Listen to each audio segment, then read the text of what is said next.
For the first time ever, I finally had enough leftover rice and beans to make Arroz Mamposteao. And it turned out just as good as I remember when I had it in Puerto Rico. The fried rice and the sweet plantain, the little bits of ham. It was truly legendary. So let me show you how to make it.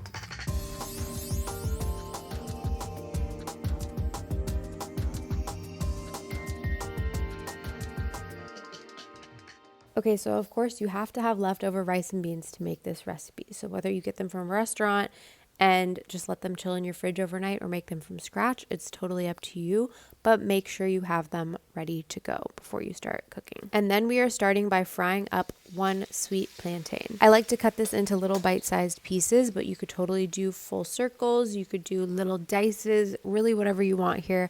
We're just gonna cut these up and then fry them in hot oil until they are golden brown and a little bit crispy all around. Maduros are like my weakness, so it was really hard while I was making these to not eat them. So if you're like me, maybe make two and have one set aside for snacking.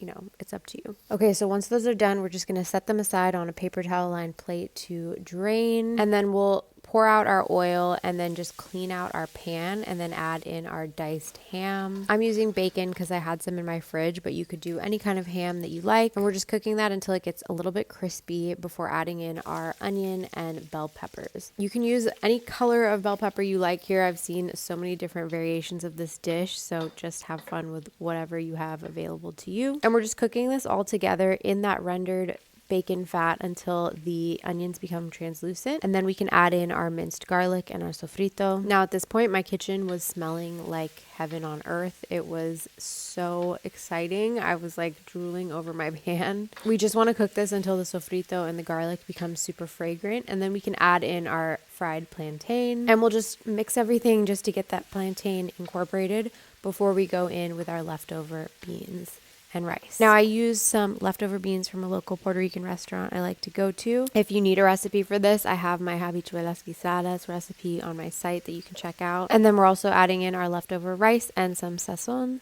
And we're just breaking this up with a spoon until that rice is separated, because as you know, with leftover rice, it gets really caked together, so we want each individual grain of rice to be able to soak up all of that flavor and marry really well together with the beans. And once that happens, we're gonna just continue to stir fry basically this rice. This really is like a Puerto Rican style fried rice, but it's not the same as an Asian fried rice in the sense that the rice doesn't get crispy because of all of that liquid and sauce that the beans have. It's just a different consistency, a different texture, but it is so incredible. So again, we're just frying this all together and tossing it to marry all those flavors together until the rice and the beans and everything is warm. And at this point, you are ready to serve and enjoy. I like to top mine with some fresh cilantro, and that's all there is to it. Buen provecho.